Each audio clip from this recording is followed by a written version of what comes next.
بسم اللہ الرحمن الرحیم الحمد للہ وکفا وسلام علی عبادہ الذین اصطفا اما بعد. کل کے سبق میں ہم نے حضرت انسان کی تخلیق اور پیدائش کا جو واقعہ تھا وہ اختصار کے ساتھ پڑھا ہے الحمدللہ. آج کے سبق میں جب انسان کی پیدائش ہوئی، انسان کی تخلیق ہوئی، اللہ تبارک و تعالیٰ نے انسان کو پیدا فرمایا، اور جب آدم علیہ السلام کی فضیلت ظاہر ہو گئی تو اللہ تبارک و تعالیٰ نے فرشتوں کو حکم فرمایا کہ ان کو سجدہ کرو.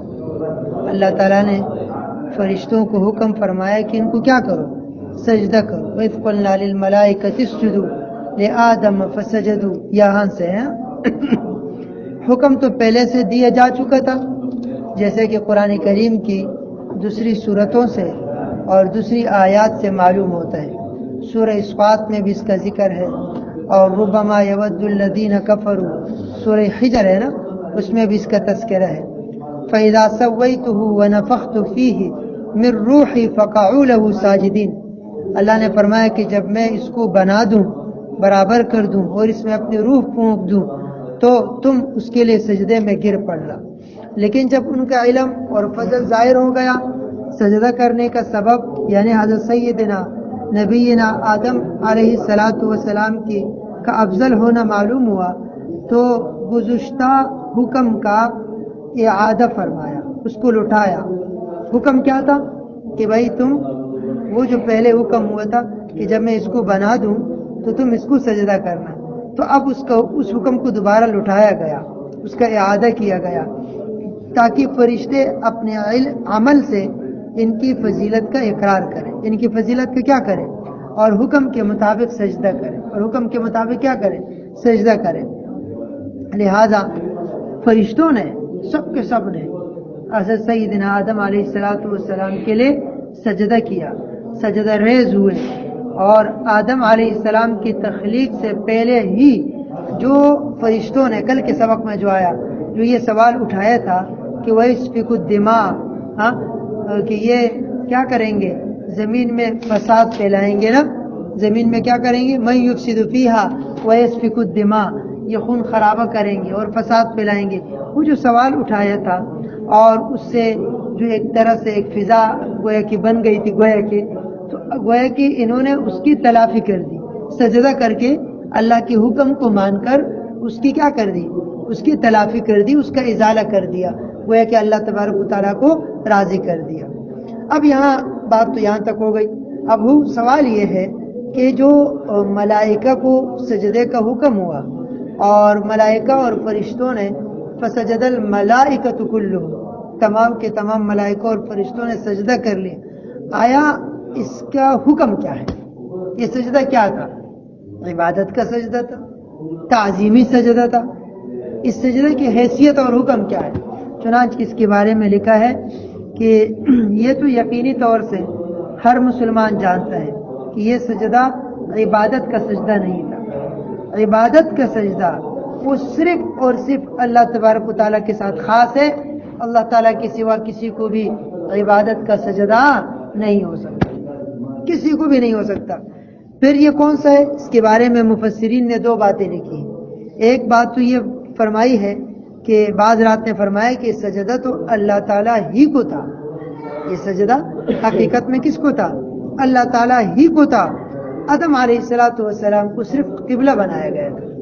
جیسے ہم بیت اللہ کی طرف رخ کر کے سجدہ کرتے ہیں نا، تو ہم کہتے ہیں یار میں بیت اللہ کو سجدہ کر رہا ہوں، حالانکہ بیت اللہ کو سجدہ نہیں ہوتا، سجدہ تو ہم اللہ کو کر رہے ہیں، لیکن وہ ہمارے لیے ایک رخ ہے، ایک سجدہ کرنے کا جو سمت ہے، رخ ہے، وہ بتایا گیا کہ بھائی اس طرف آپ نماز میں رخ کر کے سجدہ کریں. سمجھے بھائی؟ تو اسی طرح حضرت سیدنا آدم علیہ السلام کو بھی قبلہ بنایا گیا تھا. ان کو قبلہ بنانے سے بھی ان کا مرتبہ ظاہر ہو گیا، ان کو قبلہ بنانے سے بھی ان کا مرتبہ کیا ہو گیا؟ جیسے کہ بیت اللہ شریف قبلہ ہے اور اس سے اس کی فضیلت ظاہر ہے، تو یہاں پر بھی ایسا ہی ہوا. ٹھیک ہے نا؟ اور بعض رات نے فرمایا ہے کہ سجدہ تو آدم علیہ السلام ہی کو تھا، لیکن یہ سجدہ عبادت کا تو نہیں تھا جیسے بتایا، اور نہ قبلے، بلکہ یہ سجدہ تعظیمی تھا. جیسے کہ کوئی کسی کی تعظیم کے لیے کھڑا ہو جاتا ہے، یا کوئی کسی کی کیا کرتا ہے، ہاتھ ملانے کے بعد اس کے ہاتھ کو چومتا ہے، استاد ہے، تو ایک تعظیم مراد ہوتی ہے، اس کی عظمت، اس کی فضیلت اور اس کا اکرام ہے نا، ہوتا ہے نا. تو کہتے ہیں کہ یہ سجدہ تعظیمی تھا، سجدہ یہ عبادت نہیں تھا. جیسے حضرت سیدنا یوسف علیہ السلام کی بھائیوں نے ان کو سجدہ کیا تھا، سب نے سجدہ کیا تھا. لیکن نبی کریم سرور دو عالم صلی اللہ علیہ وسلم کو جو اللہ تبارک و تعالیٰ نے دین عطا فرمایا ہے، ان الدین عند اللہ الاسلام، اب اللہ کے نزدیک صرف اور صرف کیا ہے؟ اسلام جو ہے وہ دین ہے، اس کے علاوہ نہیں ہے. تو شریعت محمدیہ میں غیر اللہ کو سجدہ کرنا حرام ہے، چاہے وہ کیسے ہی سجدہ ہو، چاہے وہ کیسے ہی سجدہ ہو، سجدہ تعظیمی ہو یا بیت اللہ کے علاوہ اس کو مطلب آپ کچھ بھی سمجھے، کوئی بھی سجدہ ہو. جو حضرت یوسف علیہ السلام کے بھائیوں نے کیا تھا، ان کی شریعت میں جو جائز تھا، ہماری شریعت میں جائز نہیں. ہماری شریعت میں یہ باتیں سب منسوخ ہو گئی ہیں. یہ سب کیا ہو گیا؟ ایک روایت ہے صحابی رسول سے قیس بن سعد رضی اللہ تعالیٰ عنہ نے بیان فرمایا کہ میں ایک شہر میں گیا جس کا نام حیرہ ہے. حیرہ شہر میں آیا، میں نے وہاں لوگوں کو دیکھا کہ وہ اپنے علاقے کے سردار کو سجدہ کرتے ہیں. میں نے دیکھا کہ وہ اپنے علاقے کے سردار کو کیا کرتے ہیں، کوئی خان، نواب، ملک ہوگا، وڈیرے، چودھری ہوگا، سجدہ کرتے ہیں. پنجاب میں بھی بہت سارے وڈیرے مزدوروں کو اور اپنے ماتحتوں کو اور اپنے جو ہے نا ذمہ داروں کو مجبور کر کے کیا کرتے ہیں، ان سے سجدہ کرواتے ہیں. سمجھے بھائی؟ اندرونی اصل میں جاؤ، بڑے بڑے وڈیرے، سائی، اچھو سائی ہے نا بھائی. تو یہ ہوتا ہے.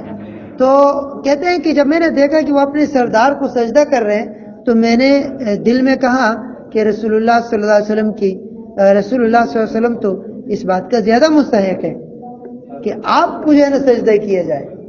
آپ صلی اللہ علیہ وسلم تو وقت کے پیغمبر ہے، آپ اتنے بڑے آدمی ہیں، یہ سردار آپ کے سامنے کیا حیثیت اور مقام رکھتے ہیں، تو آپ زیادہ مستحق ہے کہ آپ کو سجدہ کیا جائے.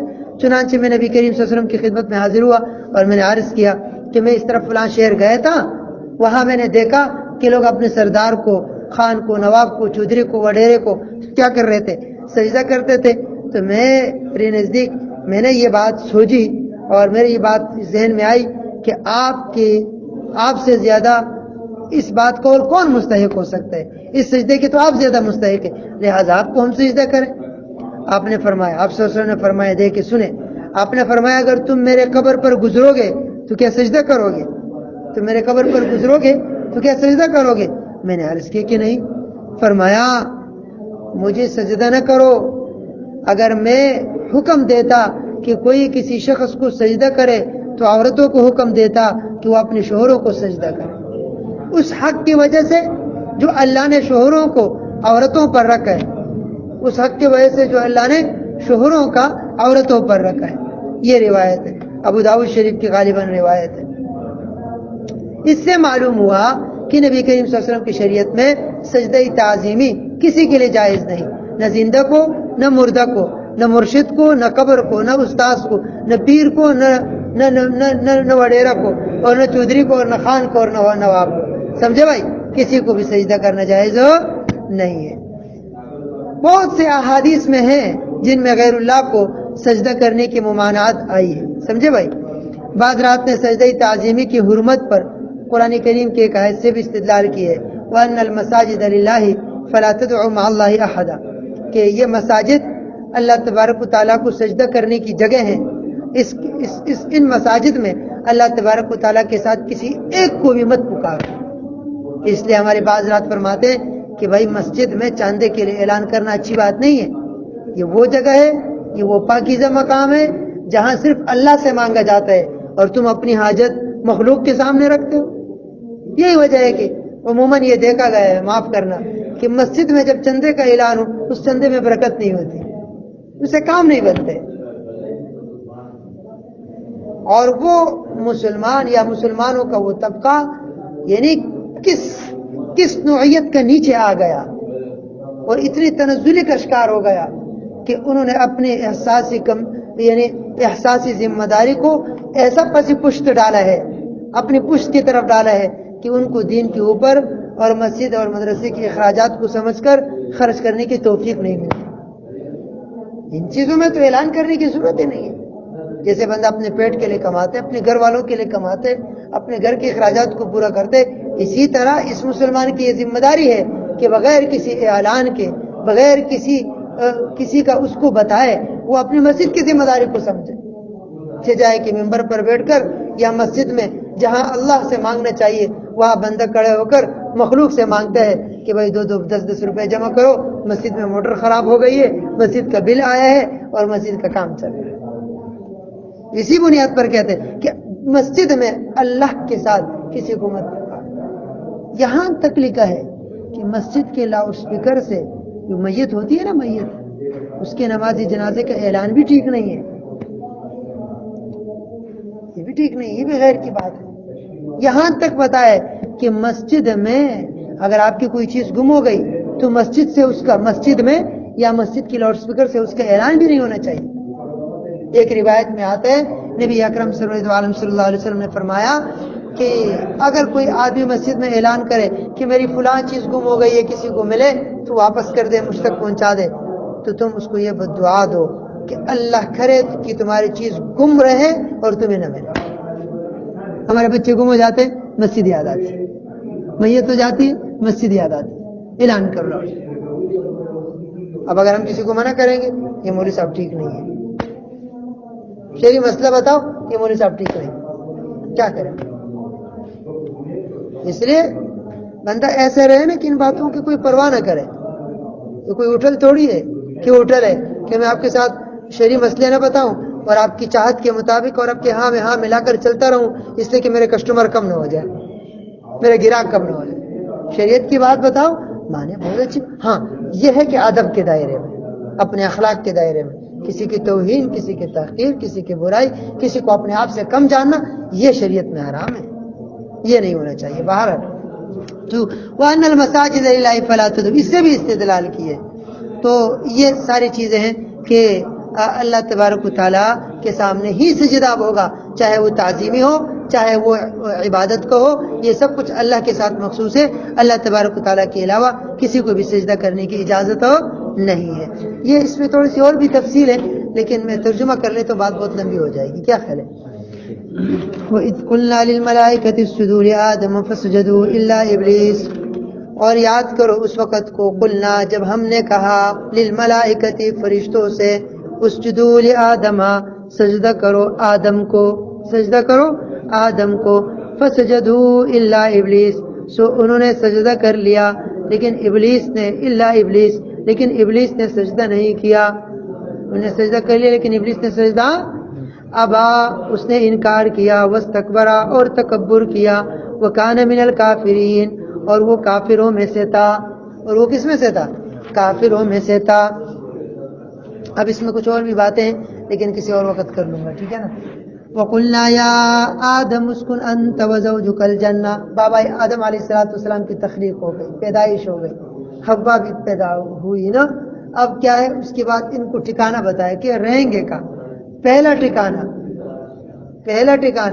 ہمارے جد امجد حضرت دادا آدم علیہ السلام کو جو پہلا ٹھکانہ جو ہمارا میراث ہے، وہی ہمارا اصل ٹھکانہ ہے.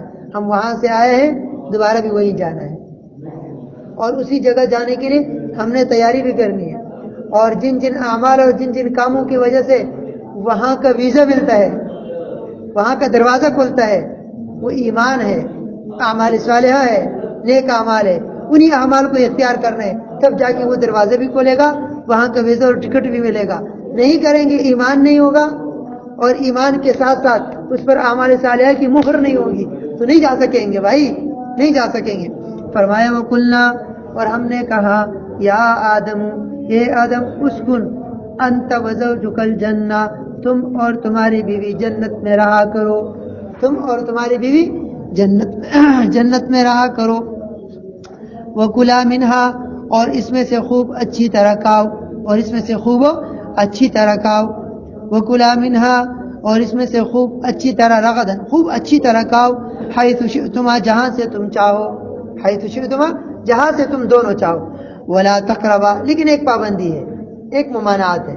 ہر جگہ ہر خواہش پوری نہیں ہوتی، ہر جگہ ہر خواہش پوری نہیں ہوتی، کبھی کبھار نفس کو کنٹرول بھی کرنا پڑتا ہے، اور جب تک نفس کو کنٹرول نہیں کریں گے تو اوپر ترقی نہیں کر سکیں گے. ہاں ترقی، کبھی کبھار مالدار آدمی ہوتا ہے نا، ہم لوگ اس کو کہتے ہیں بڑا بخیل ہے، اتنے پیسے ہے لیکن اس کے باوجود یہ خرچ نہیں کرتا. وہ جو اتنا مالدار بنا ہے وہ بنا ہی اس لیے ہے کہ اسے اپنے خواہشات کو دبا دبا کر پیسے کو جمع کیے جیب میں، یہ تو مالدار بنا ہے. اب جب مالدار بننے کے لیے بھی کبھی کبھار انسان کو اپنے ہاتھ پر قابو کرنا پڑتا ہے، تو بھائی جب اللہ کا بنیں گے تو اللہ کے بننے کے لیے بھی تو اپنے نفس کو کنٹرول کرنا پڑے گا، اپنے خواہشات کو دبانا پڑے گا. تو ہر جگہ خواہش پوری نہیں ہوتی، ممانعت آ گئی. ہاں جہاں سے تم چاہو تم دونوں کھاؤ، لیکن ایک بات کی پابندی ہے، وہ کام نہیں کرنا، اس درخت کے قریب نہ جانا. ولا تقربا، اور قریب نہ جانا، ہذہ الشجرۃ، اس درخت کے، اور تم دونوں قریب نہ جانا اس درخت کے، فتکونا من الظالمین، ورنہ تم دونوں ظلم کرنے والوں میں سے ہو جاؤ گے، ورنہ تم دونوں ظلم کرنے والوں میں سے ہو جائیں گے. یہاں تک بات ہو گئی. اب وہاں دیکھیے معاملہ کیا ہوا تھا. حضرت سیدنا آدم علیہ السلام کی تخلیق ہوئی، پیدائش ہوئی، سب نے سجدہ کیا الا ابلیس ابا واستکبر، اس نے انکار کیا، تکبر کر بیٹھا. مقابلہ شروع ہو گیا. مقابلہ کیا ہوا؟ حضرت آدم علیہ السلام کی پیدائش ہو گئی، خلیفہ بن گیا، عزت مل گئی، تعظیم ہو گئی، فضیلت مل گئی، افضل قرار دے دیا گیا. لیکن مقابلے میں شیطان آ گیا. شیطان نے قسم اٹھائی کہ میں اس کو اس وقت تک نہیں چھوڑوں گا جب تک کہ میں اس کو گمراہ نہ کروں. لیکن اللہ تبارک و تعالیٰ نے بھی قسم کہ میرے عزت اور جلال کی قسم، تو جتنا بھی ان کے پیچھے لگا رہے، میں بھی ان کا رب ہوں، میں ان کو بچاتا رہوں، میں ان کو بچاتا رہوں. اللہ تو بہت محبت کرنے والے ہیں، بہت محبت. آج ایک واقعہ ایک عالم سے سنا، بڑے نیک آدمی تھے، ایک بزرگ تھے، اندرونی سن سے تشریف لائے ہوئے تھے. بڑا عجیب واقعہ سنا ہے، آپ کو بھی سنا تو مزہ آ جائے گا. پھر آگے چلتے ہیں، ٹھیک، بہت مزہ آئے گا. ذرا اس سے ہمارے اندر جذبہ پیدا، ہم یوں ہی پیدا نہیں کیے گئے، اور ایسا نہیں ہے کہ ہم سے کوئی محبت کرنے والا نہیں ہے. اگر یہ دنیا میں ظاہری مخلوق ہم سے محبت نہیں کرتی تو اس کا یہ مطلب نہیں ہے کہ ہم بالکل ہی ایسے ہی جو ہے نا بیکار چیزیں، بیکار پرزے. حضرت سیدنا نبینا موسیٰ علیہ السلام کا زمانہ ہے، اور وہ تشریف لے جا رہے راستے پر تشریف لے جا رہے. ایک چرواہا سے ملاقات ہوئی. چرواہا بکریوں کو چرا رہا تھا نا، بکریوں کو لے کر گیا تھا. حضرت سیدنا موسیٰ علیہ السلام سے جب ملاقات ہوئی، یہ ان عالم سے میں نے سنا، بقول ان عالم کے، کہ تو حضرت سیدنا موسیٰ علیہ السلام کو جب انہوں نے دیکھا، سلام کیا، اور سلام کے بعد کہا کہ تم کہاں جا رہے ہو، اے موسیٰ کہاں جا رہے ہو؟ تو حضرت سیدنا موسیٰ علیہ السلام نے فرمایا کہ میں تو وہ کوہ طور پہ جا رہا ہوں. کہاں جا رہا ہوں؟ کوہ طور پر جا رہا ہوں، اللہ سے ملاقات کے لیے. تو انہوں نے کیا کہا؟ چرواہا نے کہا کہ اے موسیٰ، آپ جب وہاں جا رہے ہو نا اللہ سے ملاقات کے لیے، تو اپنے رب سے کہنا کہ ایک چرواہا ہے فلاں، وہ آپ سے محبت کرتا ہے، آپ بھی ان سے محبت کریں. تو وہ جب گئے، ملاقات ہوئی، تو موسیٰ علیہ السلام نے ملاقات میں اللہ تبارک و تعالیٰ سے یہ بات بھی عرض کر دیا، سامنے رکھی کہ اللہ اس طرح میں راستے میں آ رہا تھا، ایک چرواہا نے یہ کہا کہ اللہ میاں سے کہہ دیجیے گا کہ جو ہے وہ ایک چرواہا آپ سے محبت کرتا ہے، آپ بھی ان سے محبت کریں. تو ایسے ہی موسیٰ علیہ السلام نے اللہ تعالیٰ نے فرمایا کہ اے موسیٰ، آپ ان سے کہہ دیجئے کہ اللہ تعالیٰ آپ سے پیار اور محبت کرتے ہیں، اور آپ بھی اللہ سے پیار اور محبت کرتے ہیں. ہم دونوں کی یاری پکی ہے، ہم دونوں کی یاری اور دوستی پکی. واپس آ گئے موسیٰ علیہ السلام نے ان کو خوشخبری سنائی کہ وہ چرواہے، اللہ تعالیٰ نے آپ کے لیے پیغام بھیجے کہ میرے اور آپ کی یاری پکی ہو گئی. جب وہ پیغام پہنچایا گیا نا، پیغام، تو ایک دم چرواہا کا جو رنگ تھا نا وہ متغیر ہو گیا خوشی کی وجہ سے. ایک تو پیغمبر کی تجلی، وہاں سے اللہ تبارک و تعالیٰ سے نئے ملاقات کر کے وہ انوارات، تجلیات، نور، وہ سب منتقل ہوا خوش. اب بکریاں بھی جو ہے نا ایسے چر رہی ہے، ان کے تنوں میں بھی دودھ، اور وہ مری ہوئی بکریاں بھی جو ہے نا ایسی ہو گئی، جو کمزور اور لاغر بکری چل نہیں سکتی تھی، وہ بھی ہٹ ایک دم. بکریاں جب گھر میں لے کر آئے چرواہا، اور ماشاءاللہ ہٹی کٹی بکریوں کو جب گھر والوں نے دیکھا، بیوی نے دیکھا، تو اس چرواہا سے کہا کہ آج کیا بات ہے؟ ایک تو آج بکریوں میں دودھ بہت زیادہ ہے، بکریاں بہت تکڑی بھی ہو گئی، یہ آج تم ان کو کہاں لے کر گیا تھا؟ لگتا ہے کسی دوسری جگہ لے کر گئے تھے جو خوب چر کر آئی ہیں یہ بکریاں. تو چرواہا نے کہا کہ نہیں، معاملہ یہ نہیں ہے، معاملہ یہ ہے کہ موسیٰ علیہ السلام تشریف لے جا رہے تھے اور ساری بات سنا دی، ساری بات کیا کر دی، سنا دی کہ بھائی میں نے اس طرح اللہ کو پیغام بھجوایا کہ میں آپ سے محبت کرتا ہوں، آپ مجھ سے محبت کریں۔ موسیٰ علیہ السلام نے وہ بات اللہ کی دربار میں عرض کر دی اور اللہ تبارک و تعالیٰ نے فرمایا کہ چرواہا سے کہہ دو کہ میں آپ سے بھی محبت کرتا ہوں اور آپ مجھ سے بھی کرتے ہیں، ان کو یہ بتا دے کہ میرے اور آپ کی یاری پکی ہے، میرے آپ کی یاری پکی ہے۔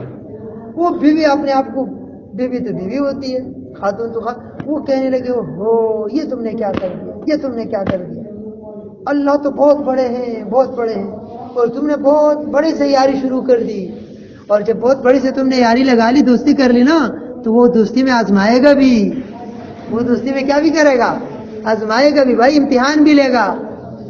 اور امتحان فتح کیسے ہوگا؟ امتحان ایسے ہوگا کہ پہلے آپ کی بکریوں کو مارے گا، پھر آپ کے بچوں کو مارے گا، پھر مجھے مارے گا اور پھر تجھے بھی مارے گا۔ اب کیا بنے گا بھائی؟ آزمائش یہ ہوگی۔